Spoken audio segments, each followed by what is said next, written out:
Let me start by thanking the organizers of this occasion. I've sat for a few minutes and I've been thoroughly moved. I've used the occasion to send a number of messages to my colleagues in Kenya that a powerful thing is going on in Uganda, and that in the fullness of time, we Kenyans and I hope East Africans must embrace what is happening in Uganda.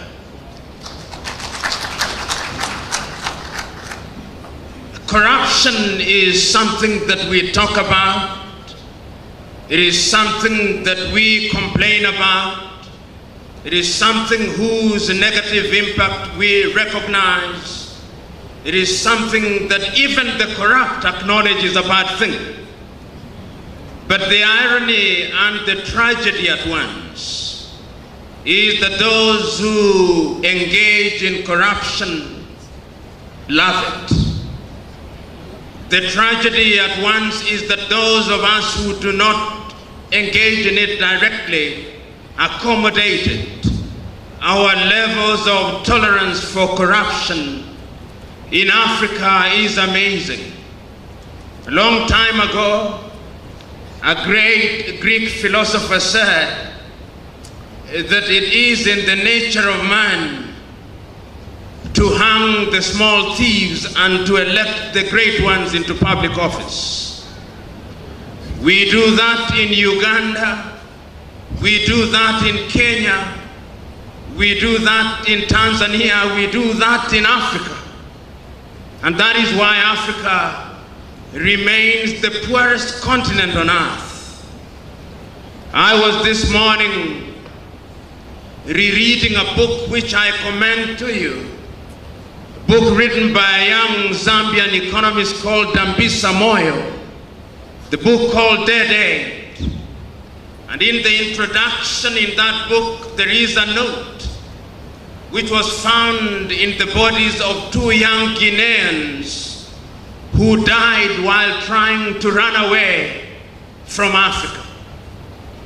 Today, many young Africans are running away.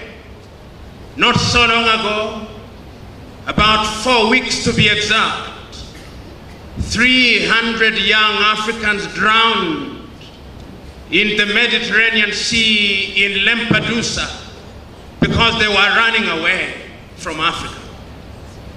Not so long ago, about 3 weeks to be exact, another group of young Africans drowned next to the island of Malta because they were running away from Africa. When you look at Africa today, whether you are looking at Uganda, Kenya, Tanzania, Nigeria, or indeed any country in Africa, our richest men and women are the men and women who occupy public office. We live in a continent where we celebrate thieves and vilify good men and women. That is the tragedy of Africa. While every other continent in the recent past has moved in the right direction, Africa still remains, in the words of Tony Blair, as the scar in the conscience of humanity.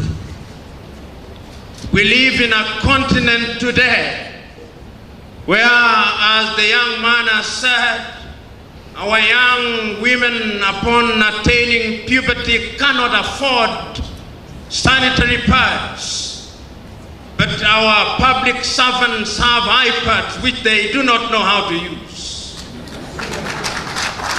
We live in a continent today where our leaders who preside over our health sectors have no faith in the health sector. When they are sick and their families are sick, they run away to seek treatment in Germany, in France, in the United Kingdom, in South Africa and India. Even our health ministers don't have faith in our health departments. We live in a country and countries today where the political leadership have no faith in the education sector. They bring unto us what they call free primary education or universal primary education, but they can never dare take their children to those schools. We live in countries where we claim that agriculture is the backbone of our societies, but we do not use technology to produce crops. Africans are dying younger than they were dying 50 years ago. We live in a country where Africans will energetically seek to amend the Statute of Rome while there is war in Mali, while there is war in Mauritania, while there is no peace in Somalia, while there is no rest in Eritrea. Africa is a tragic continent. And I want to submit to you that corruption is the source of all these. For some reason, a reason that I do not understand, Africans still engage in primitive accumulation. Many Africans, particularly those in public service, will never rest until they have homes in different capitals in the world which they'll never live in. They have cars which they'll never drive. They have beds of gold which they never sleep on because they have no sleep anyway. They buy food which they cannot eat because they long lost their appetites. We live in sad times. I had the privilege of serving as the director of the Kenyan Anti-Corruption Commission. But it would appear that I did not understand my brief well. Upon being appointed, I assumed that my mandate was to go out there and fight the corrupt. But the truth was that I was not supposed to fight corruption. I was supposed to appear to be fighting corruption. Immediately, me and my team tried to fight corruption. The parliamentarians, in their wisdom and in my own view, in their lack of wisdom, used the occasion of the amendment of the law to disband the organization and to send myself and my 4 directors out of office. The history of anti-corruption crusaders in Africa is one and the same. Their mortality rate in office is very short. Before I was victimized, before my victimization, Nuhu Ribadu before me had been victimized in Nigeria. Before I was victimized, McCarthy had been victimized in South Africa and his Scorpions disbanded. Before I was victimized, my equivalent in Malawi had been victimized. Before I had been victimized, my equivalent in Zambia had been victimized. It would appear that in Africa, if you serve your full term, it is because you have refused to fight corruption. So the question that we must ask here and now, on an occasion such as this, what must Africa do going forward?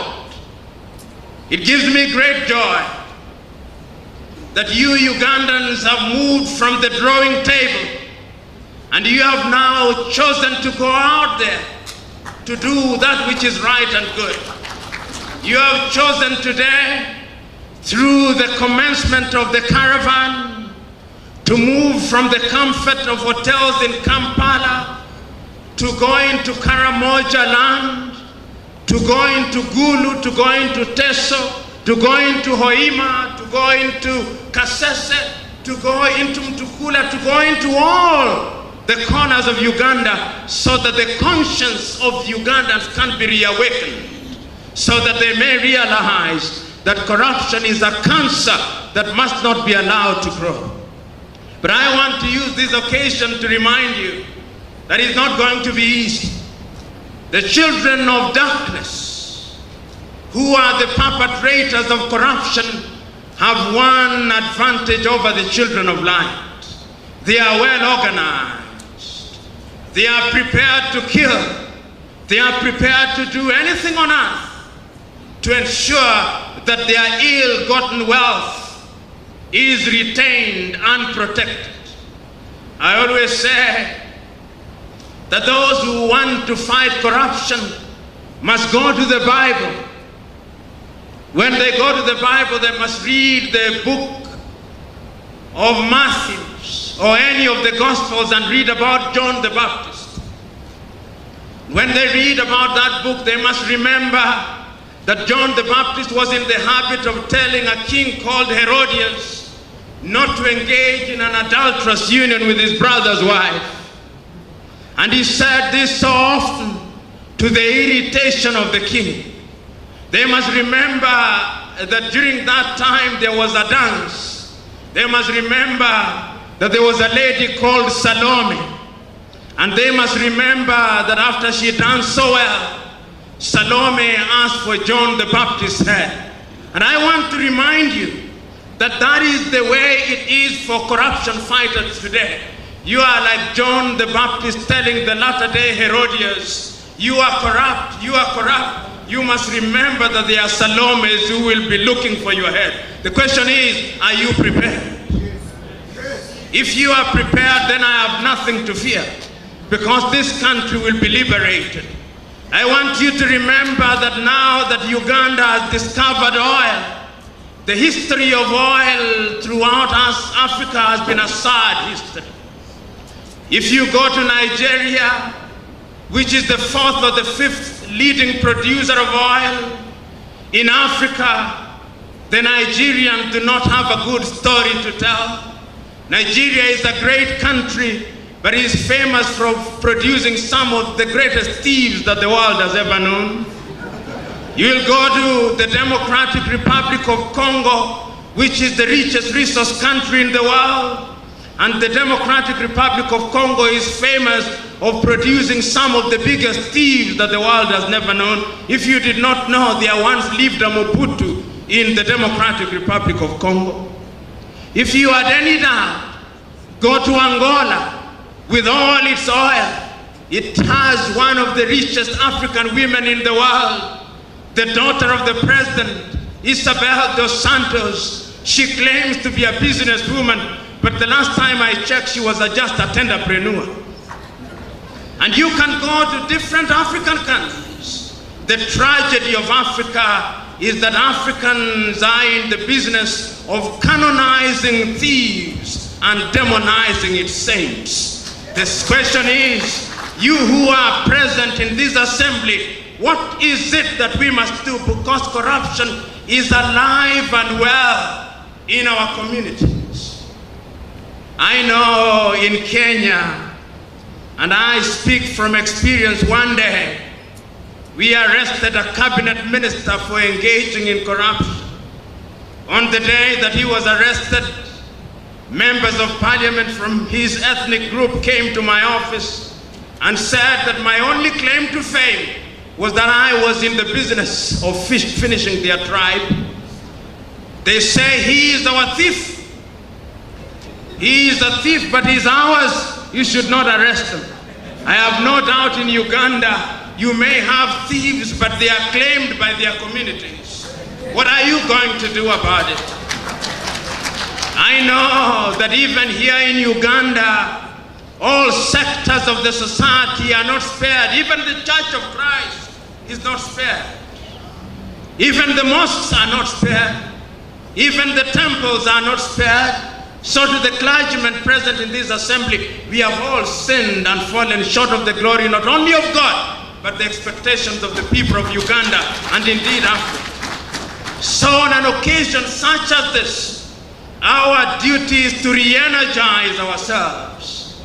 Not so long ago, 2 weeks to be exact, I was at a function of the African Union, and they have now come up with a slogan saying Africa 2063. They are saying that if we'll have lost 50 years, let not this generation lose another 50 years. The question is, are we going to gain Africa by mere pronouncements? Or we must change ourselves. We must change our behavioral DNA so that we are no longer attracted to that which is good, bad, and evil. The question is, are we ready?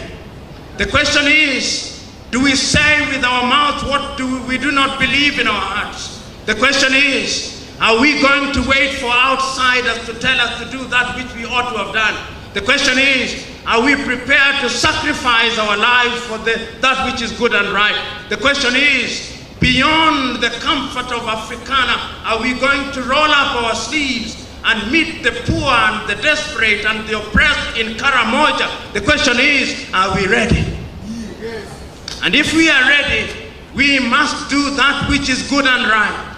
Now, a friend of mine once told me that the African is a very strange being, and I agree. When you give an African the vote, which is an instrument of decision making, how does he use the vote? He waits for some thief to give him 50 shillings or salt, and then he votes in the direction pointed to him or her by that thief.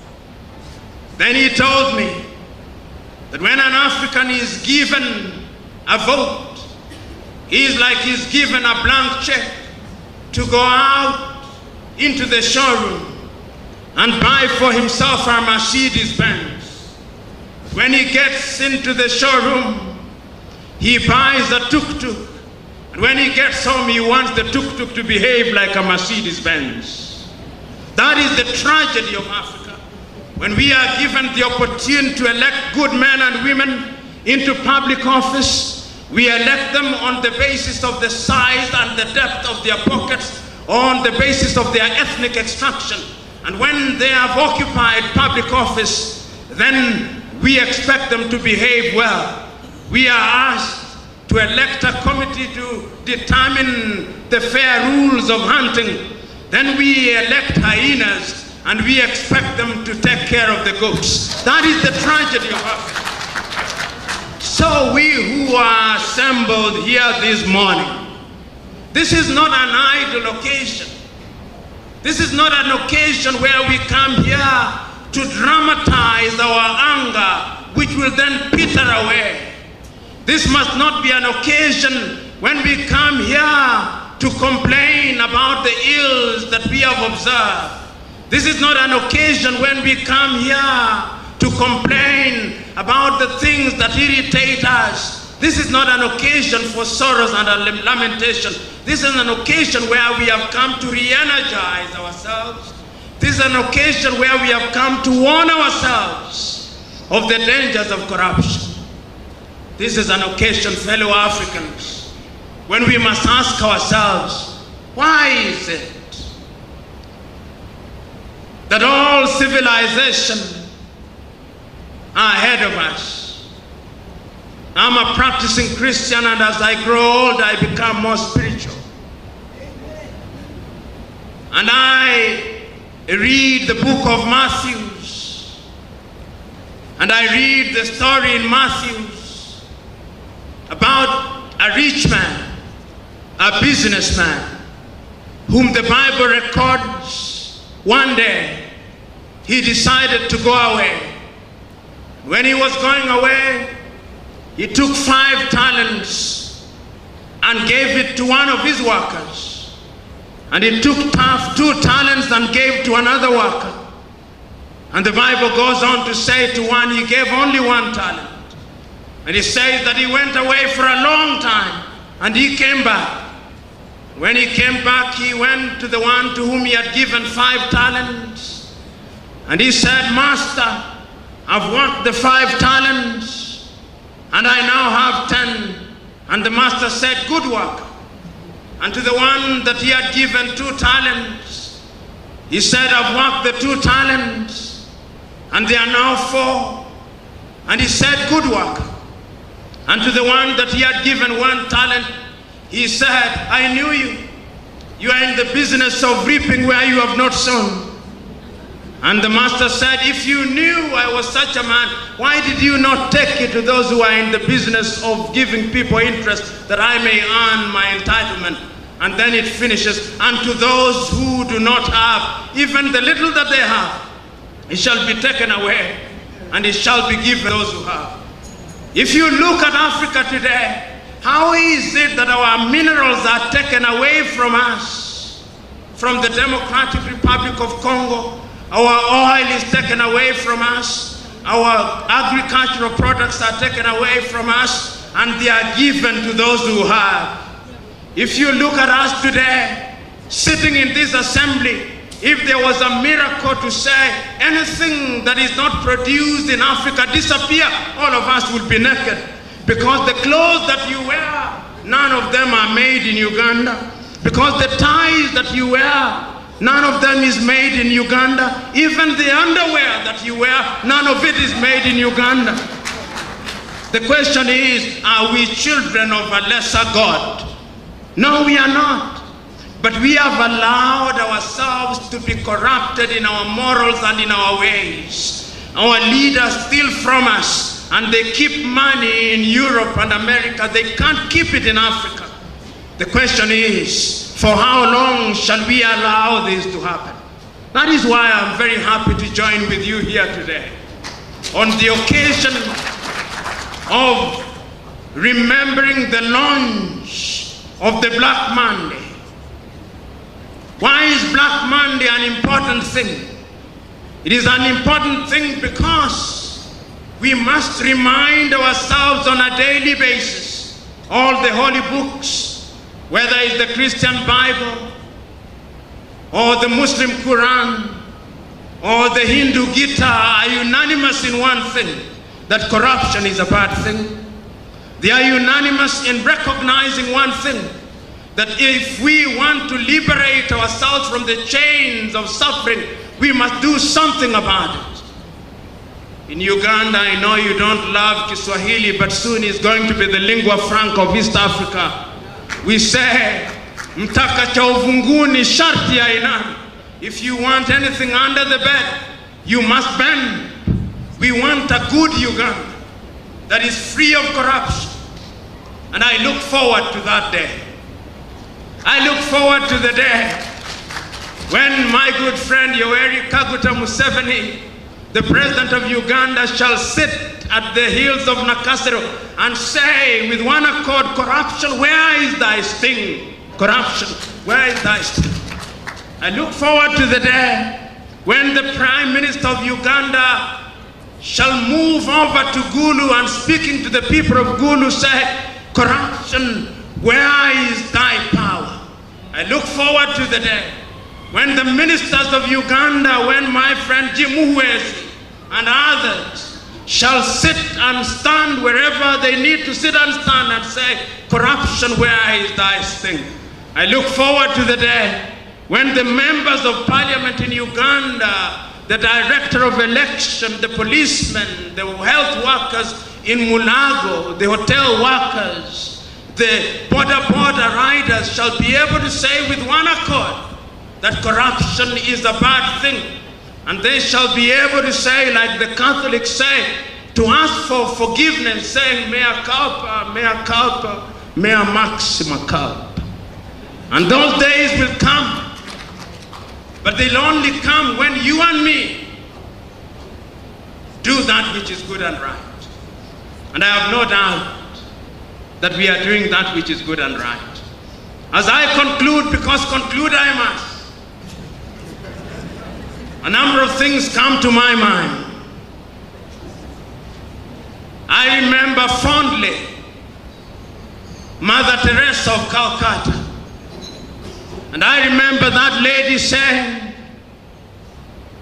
that when you walk into a dark room and you find that there is darkness inside of the room, you don't complain about the darkness.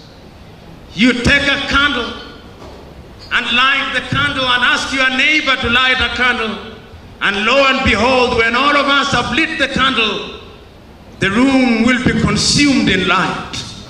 Today, I have no doubt in my mind that we have come here to light a candle. And there is that candle that was represented by the caravan.